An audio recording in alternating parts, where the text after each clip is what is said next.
Students, इकाई 2 परमाणु संरचना में आज का हमारा लेक्चर है कोश, उपकोश और कक्षक, सेल, सब सेल एंड ऑर्बिटल्स।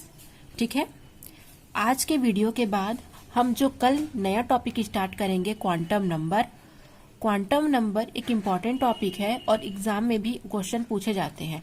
तो क्वांटम नंबर पढ़ने से पहले इन चीजों की जानकारी होना कि कोश या सेल किसे कहेंगे, उपकोश या सब सेल किसे कहेंगे और कक्षक या ऑर्बिटल क्या है, इन सभी की जानकारी होना बहुत इम्पोर्टेंट है। ठीक है। तो आज का वीडियो आप मिस नहीं करेंगे और जब तक आपको ये समझ में नहीं आएगा आप क्वांटम नंबर समझ नहीं सकते। ठीक है। तो चलिए पढ़ना स्टार्ट करते हैं। कोश को सेल, ऊर्जा स्तर, कक्षा, ऑर्बिट भी कहते हैं। तो एक बार इसको हम चित्र के माध्यम से समझेंगे। एक परमाणु का चित्र है। तो हमको पता है कि परमाणु के मध्य में या सेंटर में क्या होता है, नाभिक होता है और नाभिक में प्रोटॉन और न्यूट्रॉन पाए जाते हैं। ठीक है। जो एक प्रकार का पॉजिटिव चार्ज होता है और इसके चारों ओर, ठीक है, वृत्ताकार या गोलाकार या दीर्घ वृत्ताकार कक्षाओं में इलेक्ट्रॉन क्या करते हैं, इलेक्ट्रॉन गति करते हैं या घूमते हैं।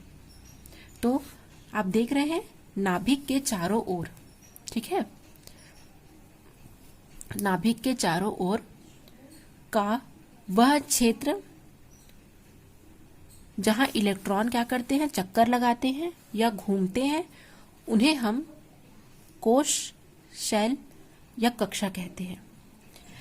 नाभिक के सबसे पहले या समीप की कक्षा को हम के, उसके बाद उसके दूर के दूसरी कक्षा को एल, तीसरी को एम और चौथी को एन। इसके आगे भी हम कर सकते हैं अल्फाबेटिकल, ठीक है, M N O P Q ऐसे एक्स्ट्रा ये सब कुछ आप कर सकते हो। और इसे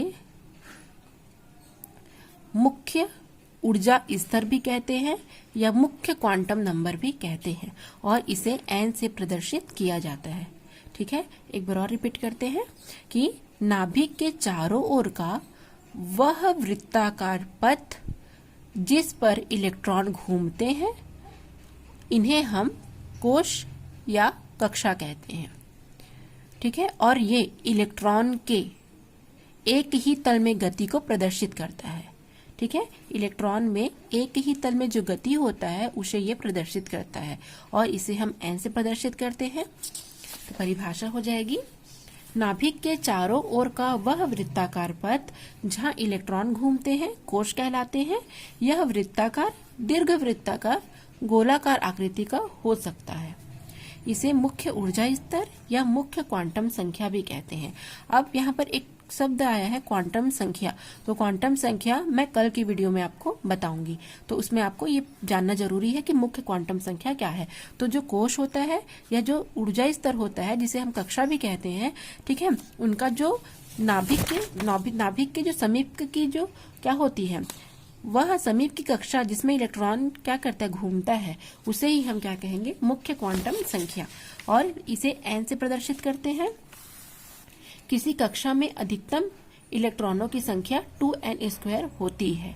जहां n क्या है, ये n जो है वो कक्षा का क्रम को प्रदर्शित करता है।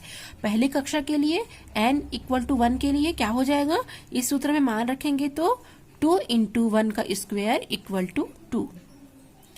दूसरी कक्षा के लिए 2 × 2 का स्क्वायर 8, 2 × 2 = 4, 2 = 8। ठीक है। तीसरी कक्षा के लिए 18 और चौथी के लिए 32। इस प्रकार से हम कोश की संख्या ज्ञात करते हैं। ठीक है। अब इसके बाद हम पढ़ेंगे उपकोश या सब सेल। उपकोश या सब सेल किसे कहेंगे, तो चलिए शुरू करते हैं। उपकोश या सब सेल, प्रत्येक कोश में कुछ उपभाग पाए जाते हैं जिन्हें हम उप ऊर्जा स्तर कहते हैं। ये एक परमाणु की संरचना है, एक परमाणु का चित्र है। इसमें आप देख रहे हैं पिंक कलर के छोटे छोटे इस प्रकार के, ठीक है, भागों में बटा हुआ है। तो जब किसी नाभिक के चारों ओर कोई इलेक्ट्रॉन गति करता है तो वो क्या करता है, वो क्या होता है, छोटे छोटे उपभागों से मिलकर जो कोश बना होता है उसे ही हम उपकोश कहेंगे। ठीक है। अर्थात कोश किसे कहेंगे हम? कोश होता है जो छोटे छोटे भागों से मिलकर के बना होता है, ठीक है। और इन छोटे छोटे भागों को ही हम उप ऊर्जा स्तर या उपकोश कहते हैं, ठीक है। जैसे कि एक बार और बताते हैं, जैसे ये नाभिक हो गया, इसके चारों ओर मान के चलो इलेक्ट्रॉन गति कर रहा है, तो वो किस प्रकार से गति कर रहा है? अगर वो एक चक्र लगा रहा है तो ये एक जो है वो क्या हो जाएगा? उसका उपभाग हो जाएगा। अगर वो द्वितीय कक्षा में है तो एक यहाँ से यहाँ तक का चक्र लगाएगा और यहाँ से यहाँ तक का चक्र लगाएगा, ठीक है। अर्थात जो कोश होते हैं वो भी क्या होते हैं? उप ऊर्जा स्तरों में या उपभागों में बटे होते हैं, ठीक है। अगर वो मान के चलो तृतीय कक्षा में है तो एक बार इतना का कक्षा में चक्र लगाएगा, फिर इतना का लगाएगा, फिर इतना का लगाएगा। इस प्रकार से क्या होता है? वो भी भागों में बटे होते हैं। ये जो कोश होते हैं, जैसे मान के चलो ये K है, ये L है और ये M है, तो ये जो कोश है, ठीक है, एक पूरी कोश है जो नाभिक के समीप का पहला कोश है, वो क्या होता है? छोटे छोटे कक्षाओं में या छोटे छोटे उप कक्षाओं में मिलकर, जैसे यहाँ तक का यहाँ एक, यहाँ तक का दो, यहाँ तक का तीन, इस प्रकार से क्या होता है? वो छोटे छोटे भागों से बना होता है ये पूरा कोश। और इन छोटे छोटे भागों को ही हम या इन उप भागों को ही हम क्या कहेंगे? उप ऊर्जा स्तर या उपकोश कहते हैं, ठीक है। तो प्रत्येक कोश में कुछ उपभाग पाए जाते हैं। जो कक्षा होती है जिसमें इलेक्ट्रॉन निरंतर गति करते हैं, वो क्या होती है? वो भी छोटी छोटी भागों में या छोटे छोटे उपभागों में बटे होते हैं, ठीक है, जिस पर वो गति करते हैं। और या इलेक्ट्रॉन के ये जो भ्रमण का जो पथ होता है, ठीक है, ये परमाणु है, इसके चारों ओर क्या हो रहा है? इसके चारों ओर इलेक्ट्रॉन भ्रमण कर रहे हैं, तो इनका जो भ्रमण का पथ है वो क्या होता है? वो एक पथ ना होकर के बहुत सारे छोटे छोटे भागों का क्या होता है? भागों से मिलकर के बना होता है। तो इसे ही हम क्या कहते हैं? उपकोश कहते हैं। या कोश जिन छोटे छोटे भागों से बना होता है उन्हें हम उपकोश कहते हैं। एक एग्जाम्पल बताती हूँ मैं आप लोग को। आप दीवार देखा होगा, दीवार क्या है? एक कोश है या एक कक्षा है, ठीक है। और दीवार किससे मिलकर के बना होता है? छोटे छोटे ईंटों से मिलकर बना होता है। तो जो छोटे छोटे ईंट है वो उप ऊर्जा स्तर या उपकोश या सब सेल है, ठीक है। अर्थात जो कोश है वो छोटे छोटे उपकोशों से मिलकर के या उपकक्षाओं से मिलकर बने होते हैं, ठीक है। और ये क्या होते हैं? 4 प्रकार के होते हैं, S, P, D और F। ये 4 प्रकार से इन्हें हम प्रदर्शित करते हैं, है ना, S, P, D और F, जो कि स्मॉल लेटर में लिखे जाते हैं। और इन्हें हम द्विगंशी क्वांटम संख्या या एजीमुथल क्वांटम नंबर भी कहते हैं, ठीक है। कल के आपके क्लास में आपको ये क्वांटम नंबर और ये द्विगंशी ये सारी चीजें क्लियर हो जाएंगी, ठीक है। तो ये जो उपकोश होता है या सब शेल होता है, इन्हें हम क्या कहते हैं? द्विगंशी क्वांटम संख्या भी कहते हैं। अगर पहली कक्षा में है इलेक्ट्रॉन, मान के चलो इसमें देखते हैं, ठीक है। यहाँ पर मान के चलो इलेक्ट्रॉन पहली कक्षा में है तो यहाँ क्या हो जाएगा? S। अगर द्वितीय कक्षा में है तो S और P, तृतीय में है तो S, P और D, और चतुर्थ में है तो S, P, D, F, ठीक है। इस प्रकार से उप ऊर्जा स्तरों में ये बटे होते हैं, ठीक है। और इसका फुल फॉर्म क्या होता है? S का होता है शार्प, P का होता है प्रिंसिपल, D का होता है डिफ्यूज और F का होता है फंडामेंटल, ठीक है। तो ये बात आप याद रखोगे। और इसमें अधिकतम इलेक्ट्रॉनों की संख्या कितनी होती है? तो S में अधिकतम इलेक्ट्रॉनों की संख्या 2 होती है, P में अधिकतम इलेक्ट्रॉनों की संख्या 6 होती है, D में अधिकतम इलेक्ट्रॉनों की संख्या 10 होती है और F में अधिकतम इलेक्ट्रॉनों की संख्या 14 होती है। तो ये कुछ बातें हैं जो आपके कॉम्पिटिशन एग्जाम के लिए बहुत इंपॉर्टेंट है और ये सारी चीजें आपको याद रखती है। ये आगे क्या हो जाएगा? आपको जरूरत पड़ेगी, ठीक है। ये बेसिक नॉलेज है, तो आप इसे याद रखेंगे कि S में 2, P में 6, D में 10 और F में 14 इलेक्ट्रॉन होते हैं, ठीक है। और इसका फुल फॉर्म। अब हम पढ़ेंगे तीसरा और लास्ट पॉइंट, कक्षक या ऑर्बिटल।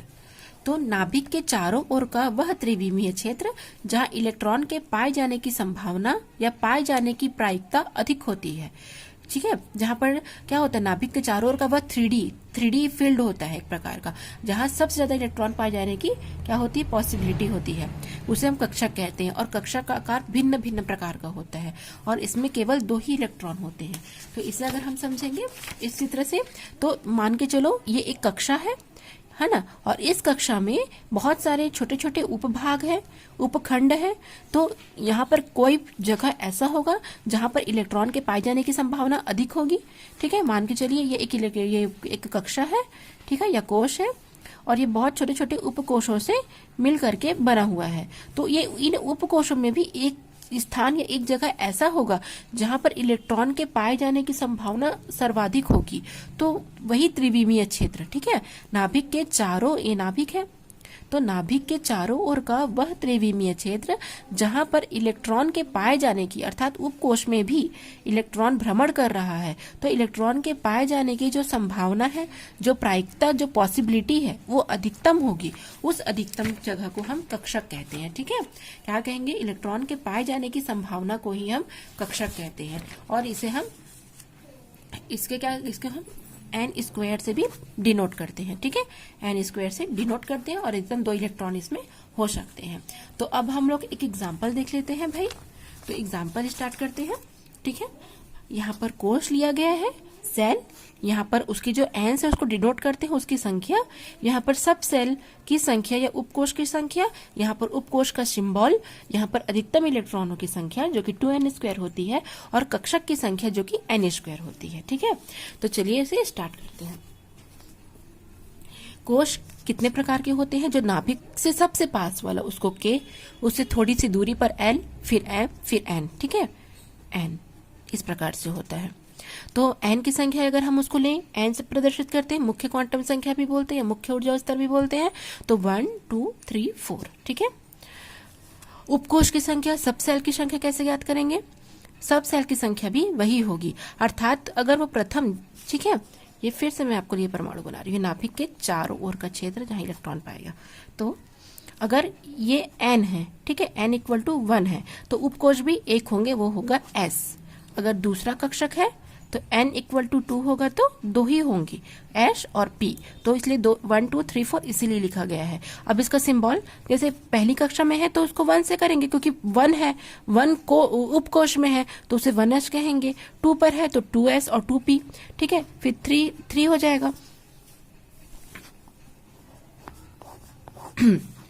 n = 1 तो 1s, n = 2 तो 2s और 2p, और n = 3 तो क्या हो जाएगा? 3s, क्योंकि 3 वाले लेवल में है, 3s 3p और 3d। और फिर अंतिम करेंगे n = 4 तो 4s 4p 4d और 4f, इस प्रकार से करेंगे। ठीक, तो उसी को यहाँ पर आप लोग को बताया गया, कंफ्यूज नहीं होना। ठीक है, उपकोष की संख्या यदि 1 है तो 1s, 2 है क्योंकि 2 लेवल पर है, ठीक है, क्रम से 2 है तो 2s और 2p होगा। अगर 3 में है तो 3 कक्षक होगी, 3s 3p और 3d। अगर 4 है तो 4 होगा। और अधिकतम इलेक्ट्रॉन 2n² से हम ज्ञात कर सकते हैं। ठीक है, 2 1², n की जगह 1 है तो 2 है तो 2², 3 है तो 3² और 4 है तो 4², तो 2 8 18 और 32 आएगा। अब कक्षक की संख्या इसकी क्या होती है? अधिकतम इलेक्ट्रॉन की संख्या की आधी होती है, तो उस हिसाब से 1 4 2 का हाफ 1, 8 का हाफ 4, 18 का 9 और 32 का 16। ठीक है, तो इस प्रकार से हम ज्ञात कर सकते हैं। ठीक है, तो अगर आपको वीडियो अच्छी लगी तो प्लीज लाइक और सब्सक्राइब कीजिए। और इसके बाद जो कल का हमारा टॉपिक है क्वांटम नंबर, उससे रीड करना और वीडियो देखना बिल्कुल ना भूलें। बहुत ही इंपॉर्टेंट टॉपिक है और एग्जाम में आते ही हैं, वो बेस होता है आपका कंपटीशन एग्जाम के लिए। ठीक है, तो चलिए, थैंक यू।